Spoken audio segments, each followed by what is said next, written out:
y notando cuáles son algunos resultados de ese crecimiento. Y nos preguntamos al final, o por lo menos planteamos la pregunta, ¿en qué consiste este crecimiento? Bueno, encontramos en la Biblia varios pasajes que hablan de esto, que consiste en el conocimiento de Dios. Por ejemplo, en Oseas capítulo 4, versículos el 1 y el 6. Dios dice a su pueblo, mediante el profeta Oseas, oíd palabra de Jehová, hijos de Israel, porque Jehová contiende con los moradores de la tierra, porque no hay verdad, ni misericordia, ni conocimiento de Dios en la tierra. En el versículo 6, mi pueblo fue destruido, porque le faltó conocimiento. Por cuanto desechaste conocimiento, yo te echaré del sacerdocio. Y porque olvidaste la ley de tu Dios, también yo me olvidaré de tus hijos. Lo que Dios quiere de nosotros en cuanto a crecimiento es que nosotros le conozcamos a Él. En la medida que vamos conociendo a Dios, vamos nosotros creciendo espiritualmente. Encontramos también otros pasajes en la Biblia, en el Nuevo Testamento, pero no vamos a mirar mucho, solamente en 2 de Pedro, capítulo 3, versículo 18. El apóstol Pedro dice a sus oyentes, antes bien, creced en la gracia y el conocimiento de nuestro Señor y Salvador Jesucristo. A Él sea gloria ahora y hasta el día de la eternidad. Amén. Él manda a sus oyentes a crecer en la gracia y en el conocimiento del Hijo de Dios. Ahora, en su esencia, como hemos venido diciendo, el crecimiento espiritual no se trata de un cumplimiento exterior de unas reglas, de unos rituales, sino de una relación. Cuando hablamos de conocimiento no es simplemente la acumulación de información lo que nos da o nos proporciona crecimiento espiritual. No es simplemente afirmar intelectualmente una verdad acerca de Dios, que Él existe, que nosotros aceptamos que Él existe. Es mucho más que eso. Yo tengo conocimiento de muchas cosas, de muchas personas en el mundo, muchos actores del cine. Yo conozco a algunos de ellos en cuanto a tener información acerca de sus nombres, películas en las cuales han trabajado, cosas así, pero en realidad yo no conozco íntimamente, hablando de una relación, no conozco a esa persona. El crecimiento que Dios quiere que tengamos, el conocimiento de Él, es una relación. En el Evangelio de Juan, capítulo 17, versículo 3, Jesús se encuentra en el huerto de Getsemaní, orando a Dios, y Él dice que esta es la vida eterna, que te conozcan a ti, el único Dios verdadero, y a Jesucristo, a quien has enviado. ¿En qué consiste la vida eterna? Jesús dice que consiste básicamente en conocerlo a Él, en conocer a Dios. Así que el corazón de la vida eterna y del crecimiento espiritual es que nosotros conozcamos a Dios y a Jesucristo. Que entremos en una relación profunda, una relación que constantemente está creciendo, que constantemente estamos cultivando con ellos. Nuevamente, no es cuestión de un programa, no es cuestión de 10 pasos fáciles para conocer a Dios, no es cuestión de un método, es cuestión de entrar en una relación con una persona.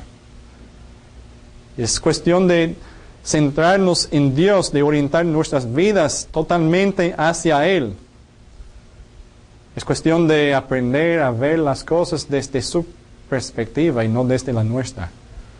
Y permitir que Él desarrolle en nosotros su propio carácter y que nos revele sus pensamientos para que lleguen a ser los nuestros. Lamentablemente nosotros vivimos en un tiempo muy superficial, donde la mediocridad es una maldición del mundo contemporáneo. Nosotros aceptamos con mucha facilidad la mediocridad, y aún en las cosas espirituales, pero eso no es lo que Dios quiere. Él no quiere que más o menos le conozcamos, y nosotros en el día final no queremos ser más o menos conocidos por Dios. Queremos ser conocidos muy íntimamente. Queremos que Dios nos reciba allá en los cielos con los brazos abiertos. Y así es que Él quiere que nosotros le conozcamos a Él ahora. Pero ¿qué sucede? El mundo en el cual nosotros vivimos a veces o muchas veces nos enseña a tener confianza en el poder del esfuerzo nuestro, en el esfuerzo humano, en el momento de la crisis, para lograr lo que queremos, ignorando por completo la necesidad de un cambio de carácter en nuestra vida entera. Y ese es un problema espiritual fundamental. Vivimos así muchas veces, aun cuando tomamos una cosa buena, resulta que no es suficiente. A veces encontramos en las iglesias a nuestros jóvenes preguntándose, ¿qué haría Jesús? Dada esta situación, ¿qué haría Jesús? Y esa es una buena pregunta. Es bueno pensar así, pero si nosotros nada más pensamos así en los momentos de crisis, en realidad no habrá mucho cambio, mucha transformación en nuestra vida. No habrá mucho crecimiento. Tenemos que pensar así, hacernos esa pregunta constantemente. No solamente cuando llega una crisis. No solamente cuando surge un problema en la vida. Entendemos esto en cuanto a los atletas, ¿verdad? Podemos seleccionar cualquiera de ellos en el mundo. Puede ser cualquier deporte, la pelota, el fútbol, o sea lo que sea. Podemos seleccionar y hablar de la estrella más grande de ese deporte. Pero nosotros no esperamos que esa persona se siente ahí en su silla comiéndose cualquier cosa, bebiendo toda clase de bebida, comiendo toda clase de dieta, y que en el momento del juego, sin ninguna práctica, que salga a la cancha y que tenga buena actuación, ¿verdad? Si los jonroneros de la pelota, del béisbol, nada más toman un bate en la mano cuando les toca su turno en el plato, en el juego, no van a dar muchos jonrones. Tienen que pasar muchas horas en la cancha practicando fuera del juego, para que en el momento de la acción, en el momento decisivo, puedan dar una buena actuación. Y así es con nosotros también. No es solamente cuestión de hacer lo que Jesús haría en los momentos decisivos, sino de tomar su estilo de vida como el nuestro en todos los momentos y en todas las áreas de nuestra vida. El éxito en un momento de crisis depende de esto. Depende de ya haber creado una disciplina antes de llegar a ese momento. Requiere habernos practicado mucho, haber metido muchas horas de sacrificio, de tiempo, de esfuerzo en hacer lo que queremos hacer. Y en este caso es vivir una vida piadosa en momentos no tan difíciles, para hacer bien en los momentos difíciles. O sea, lo que estoy diciendo en palabras claras es que no podemos pensar y comportarnos en los momentos decisivos como Cristo hizo y enseña, si en el resto de nuestra vida vivimos como todos los demás.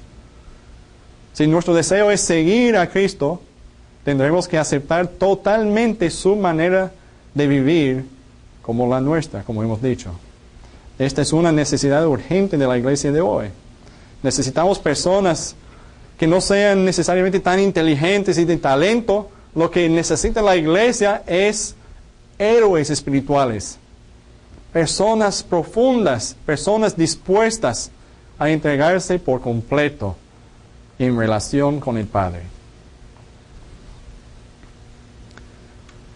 Ahora llegamos al momento de definir y analizar la definición que vamos a dar a la formación espiritual. Y la hemos mencionado antes. La formación espiritual es básicamente un proceso de ser hecho conforme a la imagen de Cristo para el bien de los demás. Aquí en esta definición corta, concisa, encontramos 4 componentes y vamos a analizarlos uno por uno. El primero es un proceso. Mucha espiritualidad cristiana contemporánea tiende a pensar de la vida espiritual como una posesión estática, en lugar de un crecimiento dinámico y constante hacia la plenitud de la imagen de Cristo. O sea, muchos cristianos piensan que la vida espiritual, la espiritualidad es algo que podemos poseer, es algo que podemos controlar. Es cuestión de llegar a cierto punto y después de llegar a ese punto ya hemos llegado. Estamos ahí y somos lo que debemos de ser. Pero no es así. Es un proceso constante y continuo al cual debemos dedicarnos. También muchos de nosotros vivimos en países donde la cultura cada día se mueve más hacia la gratificación instantánea. No nos gusta esperar para nada, queremos todo rápido, especialmente en Estados Unidos, y eso es algo que estamos exportando a todo el mundo, la comida rápida, la cosa rápida. Queremos resolver los problemas ahora, no mañana, no ahorita, ahora. Queremos gratificación instantánea, soluciones instantáneas. Hasta tenemos café instantáneo, porque no nos gusta esperar. El problema es que nosotros no dejamos ese hábito de la gratificación instantánea a un lado cuando venimos y entramos en la vida espiritual. Nos comportamos de la misma manera muchas veces. Buscamos métodos, programas, pasos que nos pueden dar la espiritualidad que necesitamos con menos esfuerzo y en menos tiempo, porque queremos la gratificación instantánea. Queremos invertir lo menos posible en esto y sacrificarnos lo menos posible. Pero en realidad la formación espiritual no se trata de eso. No se trata ni de tomar posesión de algo estático que podemos controlar y tampoco de alcanzar una madurez espiritual en poco tiempo. Es un proceso. Y cuando la espiritualidad se considera como un proceso dinámico, el camino hacia la plenitud espiritual se encuentra en una relación cada vez más fiel e íntima con aquel cuyo propósito da forma a nuestra jornada. Entendemos eso. Cuando entendemos que la formación espiritual es un proceso. Entendemos o llegamos a entender que es un proceso dinámico y que es un camino en el cual estamos llegando más cerca cada vez a una plenitud espiritual y se concentra en aquel cuya gracia redime nuestros desvíos, cuyo poder nos libera de la cautividad de viajes anteriores que hemos dado y cuya presencia transformadora nos conduce por cada paso del camino. Es decir, es una peregrinación de entrega más completa al control de Dios sobre nuestras vidas. Una vez que nosotros hemos comprendido que la formación espiritual es un proceso, todo lo que es nuestra vida, entonces, llega a formar parte de la formación espiritual. La formación espiritual no se puede limitar a unos cuantos segmentos, a unas cuantas áreas de nuestra vida. Todo lo que es la vida, todas las áreas de la vida, son la formación espiritual. Y también llegamos a entender que todos los seres humanos, sean cristianos o no cristianos, están en el proceso o en un proceso de formación espiritual. Esto nosotros lo vemos en el Evangelio de Juan. Si leemos todo el Evangelio, apreciamos ahí un movimiento constante de las personas. Y no me refiero a un movimiento físico de las personas, sino en cuanto a su relación con Cristo. Las personas o están llegando cada vez más cerca de Cristo, su fe está creciendo, se está profundizando, o vemos otros grupos de personas que están cada vez más distantes, cada vez más alejados de Dios. Pero todo el mundo en Juan, todos en Juan, están en movimiento, o hacia Jesús o alejándose de Jesús. Y es así en el mundo hoy en día. Todos los seres humanos, no importa quién sea, todos estamos en el proceso de alguna clase de formación espiritual. Cada pensamiento que tenemos, cada decisión que nosotros tomamos, cada cosa que hacemos, cada emoción que permitimos controlar nuestro comportamiento, cada una de nuestras relaciones en el mundo que nos rodea, todas estas cosas, poco a poco nos están moldeando en alguna clase de persona. O estamos siendo hechos conformes a la imagen de Cristo, o conformes a una caricatura horriblemente destructiva de esa imagen. Destructiva no solamente a nosotros mismos, pero también a otros que nos rodean, porque nosotros los contagiamos a ellos de nuestra condición caída. Esta plenitud de la imagen de Cristo, o si no es la plenitud, la destructividad, condiciona radicalmente nuestra relación con Dios, nuestra relación con nosotros mismos y nuestra relación con los demás, al igual que nuestra participación en las estructuras y dinámicas del mundo caído en el cual nosotros vivimos. O sea, lo que estamos diciendo es que nosotros o llegamos a ser agentes de la gracia sanadora de Dios, o llegamos a ser portadores de la enfermedad al mundo. Pero somos una de esas dos cosas. Así que la formación espiritual no es una opción. No podemos decidir que vamos o no a crecer en cuanto a formación espiritual, o vamos a crecer en cuanto a la imagen de Cristo, o en cuanto a alguna otra imagen que no sea la de Cristo. Pero como quiera, nos estamos formando espiritualmente. La conclusión inescapable es que la vida misma es un proceso de desarrollo espiritual. Nuestra única elección es en qué dirección nos vamos a mover. En Efesios 4, de nuevo, el apóstol Pablo nos dice, en el versículo 15, que Dios quiere, que Él quiere también que sigamos la verdad en amor, que crezcamos en todo en aquel que es la cabeza, esto es Cristo. En el versículo 13, hasta que todos lleguemos a la unidad de la fe y del conocimiento del Hijo de Dios, a un varón perfecto, a la medida de la estatura de la plenitud de Cristo.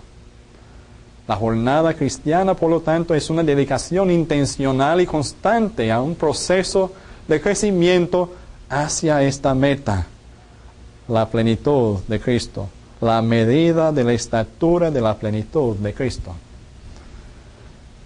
El segundo componente en nuestra definición es que es un proceso, pero es un proceso de ser hecho conforme. Y con esto lo que queremos notar o señalar es que la formación espiritual es algo que nosotros no podemos hacer solos. Debe ser claro que la formación espiritual empieza con Dios, depende de Dios y termina con Dios. No vamos a crecer espiritualmente por ósmosis o por pura fuerza de voluntad. La vida espiritual no es el resultado de la autorreformación, de la autotransformación. No es el resultado del auto-nada. Porque nosotros no somos quienes nos estamos transformando a nosotros mismos. Es básicamente el producto de la gracia divina. En 1 Corintios capítulo 15, después de los primeros versículos que nos presentan una definición de lo que es el Evangelio, Cristo, que ha muerto, ha sido sepultado y resucitado por nuestros pecados, y después de hablar de las apariencias de Jesús a diferentes personas, Pablo dice En versículo 8, que al último de todos Jesús apareció a él como a un abortivo.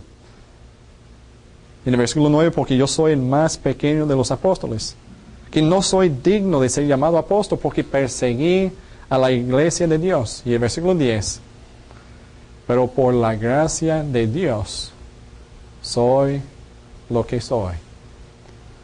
Si el apóstol Pablo dijo eso, ¿cuánto más debemos nosotros decir eso? Nosotros no nos hacemos nada. Nosotros no nos conformamos a la imagen de Cristo. Nosotros somos hechos conformes. Fíjense en la construcción gramatical de esa frase. No es una construcción activa, algo que nosotros hacemos a nosotros mismos, sino una construcción pasiva, que un agente o una fuerza o una persona de afuera hace a nosotros. Es la experiencia de ser formados por Dios hacia la plenitud de la imagen de Cristo. Una jornada de llegar a ser personas de compasión, personas perdonadoras, personas que aman profundamente a otros, personas que se ofrecen a sí mismas a Dios como agentes de la gracia divina en las vidas de otras personas. Es un proceso de llegar a ser personas que aman y sirven como Cristo. Y la diferencia entre conformarnos a nosotros mismos y ser hechos conformes es un asunto de control. Casi desde el momento en que nosotros nacemos y entramos en el mundo, entramos también en una lucha para el control de aquella porción del mundo en la cual nosotros vivimos. ¿Se dan cuenta? Los bebés lo aprenden muy rápido. En el principio quizás es por instinto, pero después lo aprenden muy rápido, que si lloran ejercen cierto control sobre sus padres. Si lloran saben que pueden conseguir cosas, si es su biberón, su leche, el jugo, comida, que cambien sus pañales, algo. Pero saben que con comportarse de cierta manera pueden controlar el comportamiento de otros. Y seguimos aplicando eso en las diferentes etapas de nuestra vida también. Así que casi desde el primer momento estamos luchando por el control. Pero el ser hecho conforme por Dios es entregarle el control a Él. Esa es una parte crítica de nuestra peregrinación espiritual, aprender a soltar el control y entregarlo a Dios. Claro, yo puedo decir muy fácilmente, a mí me encanta la formación espiritual, con tal que yo tenga el control.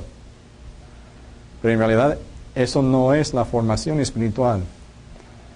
A fin de cuentas, no hay nada que nosotros podemos hacer para transformarnos a nosotros mismos en las personas que Dios quiere que seamos. Lo único que podemos hacer es abrirnos a la obra transformadora de Dios en nuestras vidas. Esto no es lo que enseñan muchas culturas. Lo que el mundo nos enseña obviamente choca muy fuertemente con las enseñanzas bíblicas, especialmente en cuanto a entregar control y dar el control de nuestra vida a otras personas. En lugar de ser manipuladores y controladores de todas las cosas, nosotros tenemos que llegar a ser personas transformadas por la presencia, el propósito y el poder de Dios en todas las cosas. En lugar de actuar para producir los resultados que nosotros deseamos para nuestras propias vidas, tenemos que dejar que Dios sea quien actúe en nosotros. Y tenemos que responder en maneras que permiten a Dios efectuar sus propósitos en nuestras vidas. La formación espiritual es el proceso de aprender a entregarnos a Dios y descubrir dónde Él nos llevará. Pero luego pasamos a un tercer componente, que es la imagen de Cristo. Después de entender que es un proceso, de ser hecho conforme, debemos de entender que hay un objeto al cual nos vamos a conformar. Y ese objeto es Cristo.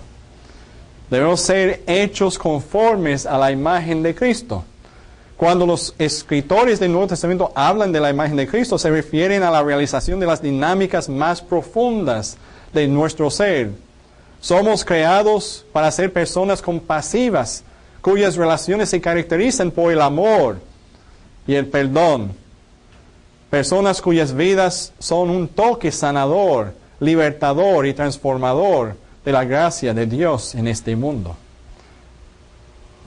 A veces la gente piensa que la imagen de Cristo es algo ajeno a los seres humanos, algo extraño que Dios quiere añadir a nuestras vidas, algo impuesto desde afuera que quizás no nos queda bien. Sin embargo, en realidad la imagen de Cristo es la realización del hambre más profundo del corazón humano. La sed más profunda de nuestro ser es hacia la plenitud de la imagen de Cristo, de ser como Cristo. Ese es el tercer componente de nuestra definición. Seguiremos en la próxima sesión con el cuarto.